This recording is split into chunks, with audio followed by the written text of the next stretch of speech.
السلام علیکم۔ یہ ایک سوال آیا ہے کہ آپ اعتکاف کو قرآن سے سمجھا دیں۔ گو کہ میں اس کی وضاحت پہلے بھی کر چکا ہوں، لیکن دوبارہ کہا گیا کہ آپ مختصر تھوڑی سی وضاحت کر دیں۔ تو قرآن میں اعتکاف کا کوئی حکم ہے ہی نہیں جو ہمارے یہاں مروجہ اعتکاف کہلاتا ہے۔ صرف ایک آیت سے لوگ سہارا لیتے ہیں کہ اس کے ذریعے وہ اعتکاف ثابت کرنے کی کوشش کرتے ہیں،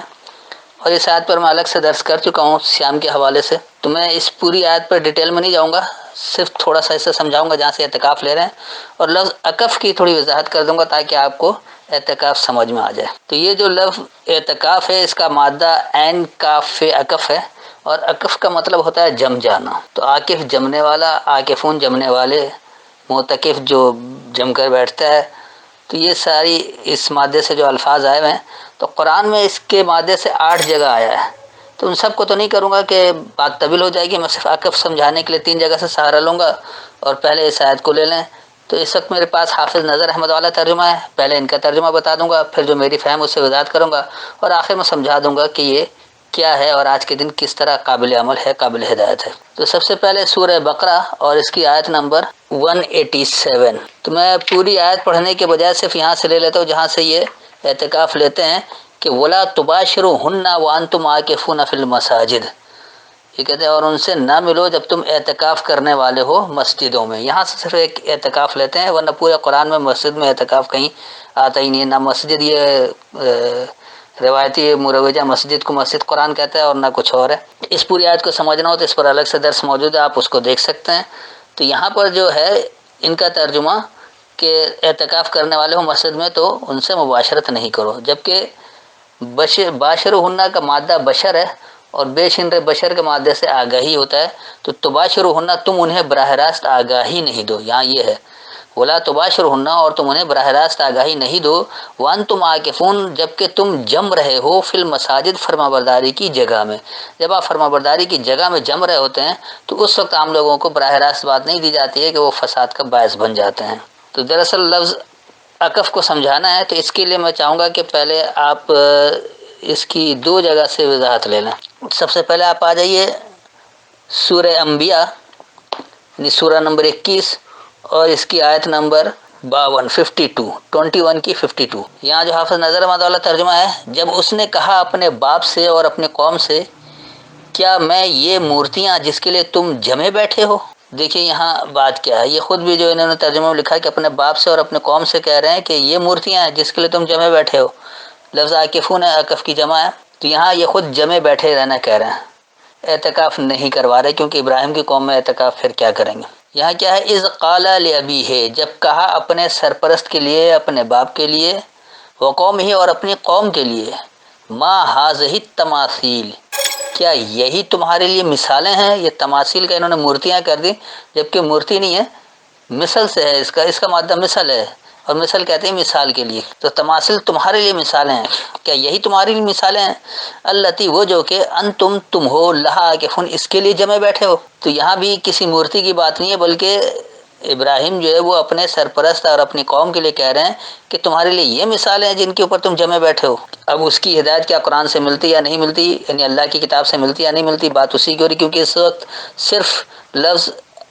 عکف کو سمجھانا ہے، اس لیے میں صرف ایک ہی آیت لیا ہوں۔ آگے پیچھے اگر آپ پڑھیں گے تو آپ کو خود بخود اس کی وضاحت ملتی رہے گی۔ ایک آیت سے اور سمجھ لیں تو اور زیادہ واضح ہو جائے گا۔ یہ سورہ نمبر 26 سورہ شعراء، اور اس کی آیت نمبر ہے 26 کی 71۔ یہاں جو ان کا ترجمہ لکھا ہے، انہوں نے کہا ہم بتوں کی پرستش کرتے ہیں، بس ہم ان کے پاس جمے بیٹھے رہتے ہیں۔ اب یہ دیکھیے کیا کہہ رہا، قالوا نعبد، انہوں نے کہا ہم تابعدار ہیں، اصنامن، صنم کی جمع ہے، صنم کہتے ہیں اللہ سے توجہ ہٹانے والے کی، تو اصنام اس کی اللہ سے توجہ ہٹانے والوں کی۔ اب یہ ضروری نہیں کہ مورتی ہو، بت ہو، جو انہوں نے بت کر دیا، بت نہیں ہے، بلکہ صنم ہر اس کو کہا جاتا ہے جو اللہ سے توجہ ہٹائے، نہیں اللہ کے جو احکامات ہے، جو اللہ کی صفات ہے، اس کو کسی اور پر فٹ رکھ کے اللہ سے توجہ ہٹ جائے، تو چاہے وہ زندہ ہو یا مردہ ہو، لیٹا ہو یا بیٹھا ہو، کھڑا ہو، کچھ بھی کیا ہوا ہو، تو جو بھی اللہ سے توجہ ہٹاتا ہے اس کو صنم کہا جاتا ہے۔ تو اصنامن یہ اس کی جمع ہے۔ فنزلوا، پس ہم ذلیل ہیں، ہم اس سے کمتر ہیں، لا عاکفون، اس کے لیے ہم جمے بیٹھے ہیں، یعنی یہ بڑے لوگ ہیں، ہم تو ان کے لیے جمے بیٹھے ہیں۔ تو یہاں بھی کوئی بت یا مورتی سے مراد نہیں ہے، کیونکہ ایک جگہ لفظ تماثیل ہے، دوسری جگہ اصنام آیا دونوں ایک ہی اس کا لفظ ہے، تو انہوں نے وہاں بھی بت بنا دیا یہاں بھی بت بنا دیا، جبکہ وہ مثالیں اور یہ صنم جو اللہ سے توجہ ہٹانے والے، تو وہ جو مثال ہوتی ہے وہ بھی اسی کی ہوتی ہے جو اللہ کے احکامات کی پابندی کی وجہ اگر اللہ کی پابندی اختیار کرتے ہیں۔ اب دیکھیے کہ ان آیتوں کو کیسے آج سمجھا جائے۔ سب سے پہلے جو سورہ بقرہ میں یہاں پر کہا گیا ہے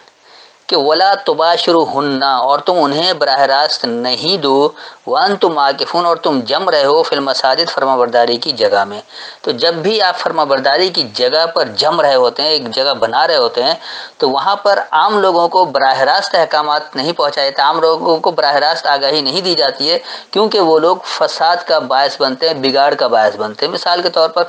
آج کا جو مسلم معاشرہ، خاص طور پر پورے دنیا میں جتنے جو مروجہ اسلام ہے، یہ اسلام نماز روزہ حج زکوٰۃ پہ لگا دیا، جو تمام کے تمام ایسے عبادات ہیں جس کا انسانیت سے قطعی کوئی تعلق نہیں ہے، جس کا کسی فائدے سے کوئی تعلق نہیں ہے، صرف اپنی پرستش کے لیے یا ایک خوف بت بنایا ہوا ہے، اس خوف کی وجہ سے یہ پرستش ہو رہی ہے، اس کا نہ کسی انسان کو فائدہ نہ خود کسی کو فائدہ، بلکہ نقصانات ہی نقصانات زیادہ ہیں۔ اللہ نے جتنے احکامات دیے وہ انسانیت کی بھلائی کے لیے دیے، اللہ کو اپنے لیے کچھ نہیں چاہیے، اللہ تو آپ بے نیاز، اللہ کو کچھ ضرورت ہی نہیں ہے، آپ اللہ کو مانیں نہ مانیں اللہ کو کوئی فرق نہیں پڑتا، آپ اللہ کی بات کو اگر مانیں گے تو فائدہ آپ کا ہوگا، بہترین معاشرہ بنے گا، بہترین سیاسی استحکام آئے گا، ایک بہترین ماحول بنے گا۔ نہیں مانیں گے، آپ کا نقصان ہے، بد امنی، خوف، حزن و ملال، یہ سب کچھ جو موجود ہے یہ ایسا ہی رہے گا۔ تو اللہ جو ہے وہ صاف لفظوں میں بتا رہا ہے کہ جب تم ایسی فرما برداری کی جگہ میں جم رہے ہو تو براہ راست عام لوگوں کو یہ آگاہی نہیں دینا ہے، کیونکہ آج آپ اگر کہیں گے کہ بھائی قرآن میں تو نماز نہیں ہے، نماز نہیں پڑھو، صلاۃ قائم کرو، صلاۃ کیا ہو اس کو سمجھیں، تو یہ عام لوگ کیونکہ جنہوں نے نماز کر رکھا ہے کہ خود زندگی بھر نہ پڑھتے ہوں کوئی بات نہیں، لیکن بس ایک فساد کھڑا ہو جائے گا فوراً، اوہ نماز کا منکر ہے، یہ لوگ تو کافر ہیں، قادیانی ہیں، پرویزی ہیں، فتوے لگا لگا کر پیچھے بھاگتے رہیں گے، ان کو خود نہیں پتا کہ صلاۃ کہتے کس کو اور کیا کہتے، کبھی اس کی تصدیق بھی نہیں کریں گے، نہ قرآن کھولیں گے، تو عام لوگ جو بگاڑ پیدا کر دیتے، فساد کھڑا کر دیتے، اس لیے اللہ نے کہا ان کو براہ راست مت دو۔ ہاں جب نظام قائم ہو جائے گا، سسٹم آئے گا، تو کیونکہ وہ فائدہ نظر آئے گا، وہ خود بخود ساتھ چلیں گے، کیونکہ یہ جانوروں کے ریوڑ ہوتے ہیں عام لوگ۔ آپ کو چرواہا بننا ہے، بہترین چرواہا، ایک اچھا چرواہا ہوگا پورے ریوڑ کو اپنے پیچھے ساتھ لے کر چلتا ہے، اور اگر چرواہی اچھا نہ ہو تو ریوڑ تتر بتر ہو جاتا ہے۔ تو عاکف جو اعتکاف کے بارے میں یہاں اللہ نے صاف لفظوں میں بتا دیا، سب سے پہلے جو آپ کو بتایا میں نے سورہ انبیاء سے، یہاں صاف لفظوں میں کہہ رہے ہیں کہ جب ابراہیم نے اپنے سرپرست اور اپنے قوم کے لیے کہا کہ یہ تمہاری مثالیں ہیں، یعنی جس طرح آج مسلم معاشرے میں کرے کہ یہ مثالیں ہیں، آپ حنفی ہیں یا شافعی ہیں یا مالکی ہیں یا حنبلی ہیں یا اہل حدیث ہیں یا آپ جماعت المسلمین والے ہیں یا آپ شیعہ ہیں یا سنی ہیں، آپ چاہے دیوبندی ہوں، بریلوی ہوں، آپ کسی بھی فقہ سے تعلق رکھتے ہوں، کسی بھی فرق کرنے والے سے تعلق رکھتے ہوں، تو یہ جو آپ نے مثالیں بنا رکھی کہ یہ صحیح ہے یہ صحیح ہے، اس کی دلیل کیا ہے، اس کی سند کیا ہے؟ کیا قرآن یہ بتا رہا ہے کہ تم ابو حنیفہ کی اتباع کرو یا امام مالک کی اتباع کرو یا شافعی کی کرو یا حنبلی کی کرو یا فلاں کی کرو یا فلاں کی کرو؟ اللہ نے تو یہ آپ نے اپنی تماثل بنا رکھی، سب نے اپنے اپنے ایک مثال بنا رکھا ہے، کسی نے پیر کو بنا رکھا ہے، کسی نے امام کو بنا رکھا ہے، کسی نے کسی اور کو بنا رکھا ہے، اپنے اپنے اکابر ان کو ایک مورتی بنا رکھا ہے، ایک تماثل، ایک مثال بنا رکھا ہے، اور وہ اسی پر جمے ہوئے ہیں کہ ہم ہی ٹھیک ہیں، حالانکہ وہ اللہ کے خالص تابعدار نہیں ہیں۔ تو یہ پتہ لگ رہا ہے کہ عکف کہتے ہیں کسی چیز پر جم جانے کو، جو اللہ سے توجہ ہٹا کر اللہ کے احکامات کے تحت کسی پر جم جائے، وہ عکف کہلاتا ہے۔ تو یہ معتکف جو ایسا کچھ ہے ہی نہیں کہ کسی جگہ بیٹھ کر کونے میں اللہ کیا جائے یا نمازیں پڑھا جائے، روزہ رکھا جائے، ایسا کچھ ہے ہی نہیں۔ اسی بات کو سورہ شورا میں اللہ نے اور واضح سمجھایا کہ یہاں بھی بات وہی ابراہیم کی چل رہی کہ جب ابراہیم نے کہا اپنے قوم کے لیے تم کس کی تابعداری کرتے ہو، تو ان کا جواب کیا ہے کہ ہم تابعداری کر رہے ہیں اصنام کی، یعنی صنم کی، کیونکہ سب الگ الگ بت، جیسے آج امت مسلمہ میں کوئی حنفی بت ہے، کوئی شافعی بت ہے، کوئی مالکی بت ہے، کوئی جعفری بت ہے، تو کوئی ہر ایک کا اپنا اپنا بت ہے، تو سب نے اپنے اپنے جو بت بنا رکھے اس بت کے، اس اصنام کے، اس صنم کے، جنہیں اللہ سے توجہ ہٹانے والے کی، اسی کی تابعداری کر رہے ہیں، اور وہ کہہ رہے ہیں کہ ہم تو پستر ہیں، ہم ذلیل ہیں، ہم سائے میں ہیں، اور ان کے لیے ہم جمے بیٹھے، ہم ان کے سائے میں ہیں۔ جس طرح پیری مریدی والے کہتے ہیں بس نظر کرم ہے پیر صاحب کی، پیر صاحب کا سایہ فگن میں موجود ہے، اس لیے اللہ دے رہا ہے، بھلے وہ رشوت کھا رہے ہوں، چور بازاری کر رہے ہوں، معاشرے کے لیے بدنما داغ بنے ہوئے ہوں، لیکن پیر صاحب ہیں۔ اور خاص طور پر ہمارے پاکستان میں سندھ کی مثال، سندھ میں تو جتنے ہیں جس کا کوئی پیر نہیں وہ کہتے ہیں شیطان اس کا پیر ہے، اور حالانکہ سارے پیر خود بڑے شیطان ہیں۔ اس لیے سندھ زیادہ تباہی کی طرف ہے، سب سے زیادہ کمانے والا صوبہ، سب سے زیادہ اقتصادی طور پر مضبوط صوبہ، اور سب سے زیادہ تباہ حال صوبہ، کیونکہ یہاں کے حکمراں سارے ظالم، اللہ کے احکامات کوئی سمجھتے نہیں، سب پیروں کے، سب بتوں کے غلامی کرتے ہیں۔ تو ان سب نے اصنام کی تابعداری کر رکھی، اپنا اپنا صنم بنا رکھا ہے، اور ان صنم کے پیچھے جاتے ہیں۔ قوم کا کوئی پرسان حال نہیں ہے، نہ انسانیت کا کوئی خیال ہے، بس مال بناؤ، مال بھرو، مزارات پر چڑھا دو، چادریں چڑھا دو، اور ان پر بت پرستش کے آگے بڑھا دو، سارے گناہ معاف ہیں۔ کہ ہم تو ان کے سائے میں ہیں، ان کے لیے جمے بیٹھے ہیں۔ تو یہ حال آج بھی موجود ہے، یہ پہلے بھی تھا اور آج بھی موجود ہے، اسی کو عکف کہا گیا۔ تو معتکف، اعتکاف قرآن کا لفظ نہیں ہے۔ قرآن میں جو آیا عاکف جمنے کے لیے آیا، جہاں بھی آیا عکف کے مادے سے جمنے کے لیے بات ہے، تو اب وہ کس پر جم رہے ہیں، چاہے وہ اپنے لیے مثال بنا کر کسی کو رکھ کے اس کے اوپر جم رہے ہوں، یا پھر انہوں نے اپنا اپنا کوئی الہ بنا رکھا ہے اس کے اوپر وہ جم رہے ہوں، کیونکہ وہ کہتے ہیں کہ یہ الہ ہے ہمارے، انہوں نے جو اپنے بت بنا رکھے ہیں اس کو وہ اپنا الہ کہتے ہیں، اس کے علاوہ اور کچھ نہیں۔ اس کے لیے آپ چاہیں تو ایک آیت اور لے لیں، سورہ اعراف کی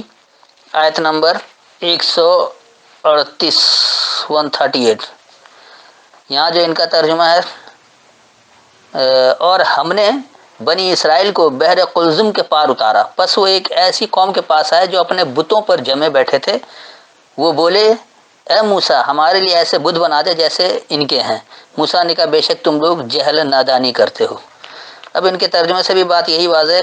یہاں پر یہ بات کیا ہو رہی ہے، وجا وزنا ببنی اسرائیل،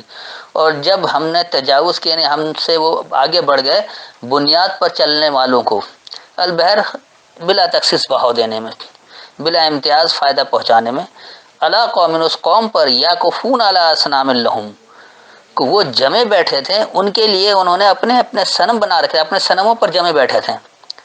اپنے اپنے اللہ سے توجہ ہٹانے والوں پر جمے ہوئے تھے، جس طرح آج پوری امت مسلمہ سب کا کوئی نہ کوئی فقہ ہے، کسی نہ کسی امام کا کوئی پیروکار ہے، قرآن کا پیروکار کوئی نہیں ہے، اللہ کا پیروکار کوئی نہیں ہے۔ تو انہوں نے کہا اے موسیٰ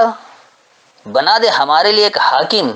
کما لہم آلیاتن جیسا کہ ان کے لیے ایک حاکم ہے۔ تو موسیٰ کا جواب کیا کہ قال انکم قوم تجہلون، کہا بے شک تم ایک جہالت کرنے والے، نادانی کرنے والی قوم ہے، تم جہالت کی طرف جانا چاہ رہے ہو، تمہارے پاس اللہ کے احکامات موجود ہیں، اللہ کی تابعداری کے لیے میں تمہیں سب کچھ اللہ کے احکامات بتا رہا ہوں، اس پر چلنے کے بجائے تم وہی صنم چاہ رہے ہو، اللہ سے توجہ ہٹانے والی بات۔ تو وہ قوم بھی ایسی ہی جمی ہوئی تھی جو حالانکہ بلا امتیاز فائدہ بھی پہنچا رہی تھی، وہ آگے بڑھ بھی گئے تھے، لیکن وہ جمے ہوئے تھے اپنے اپنے صنم لے کر، جس طرح آج بھی بہت سارے قوم ہیں جو اچھے خاصے مالدار ہیں، معاشرتی طور پر بڑے مستحکم ہیں، اور جیسے مثال کے طور پر ہماری عرب کنٹریز معاشی طور پر بہت مستحکم ہیں، پیسے کی فراوانی ہے ان کے پاس، لیکن انسانیت کی فلاح کا کوئی کام نہیں، نہ انسانیت کا کوئی کام ہے، یہ اپنے اپنے صنم پر بیٹھے ہیں، کسی نے مالکی کو، کسی نے شافعی کو، کسی نے فقہ جعفریہ کو، یا کسی نے اور اپنے 12 اثنا عشرہ کو، سب نے اپنا اپنا امام بنا رکھا، اپنا اپنا صنم بنا رکھے، اور ان صنموں کے پیچھے چل رہے ہیں، وہ اس پر جام میں بیٹھے ہیں۔ تو موسیٰ سے بھی اس کی قوم نے یہ کہا تھا کہ ہمارے لیے بھی ایک ایسا ہی حاکم بنا دو جیسا ان کا حاکم ہے۔ تو موسیٰ نے کہا کیا تم جہالت تلاش کرو، نہیں آپ کے پاس اللہ کی کتاب موجود ہے، اللہ کی فرما برداری کا واحد اختیار ہے، اللہ واحد حاکم ہے، آپ ایک حاکم کو چھوڑ کر مختلف حاکم بنا رہے ہیں،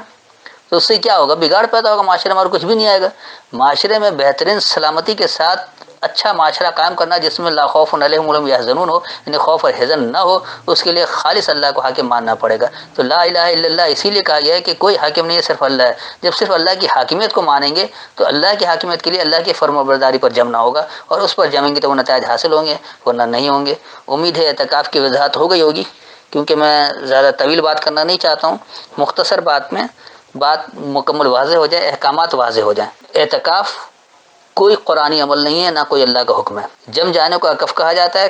اب چاہے وہ آپ کسی کونے میں جم جائیں، اپنے گھروں میں جم جائیں، کہیں بھی جم جائیں، یا آپ کسی کی پرستی پر جم جائیں، تو آپ کو وہی نتیجہ ملے گا جس کے پیچھے آپ چلیں۔ لیکن اگر آپ اللہ پر جمیں گے، اللہ کے احکامات پر جمیں گے، تو پھر آپ کو وہ نتائج حاصل ہوں گے جو اللہ بتا رہا ہے قرآن میں، کہ ماننے کا نتیجہ کیا ہوگا۔ پھر بھی کوئی تشنیع کی رہ گئی ہو تو بعد میں سوال کر سکتے ہیں۔ السلام علیکم۔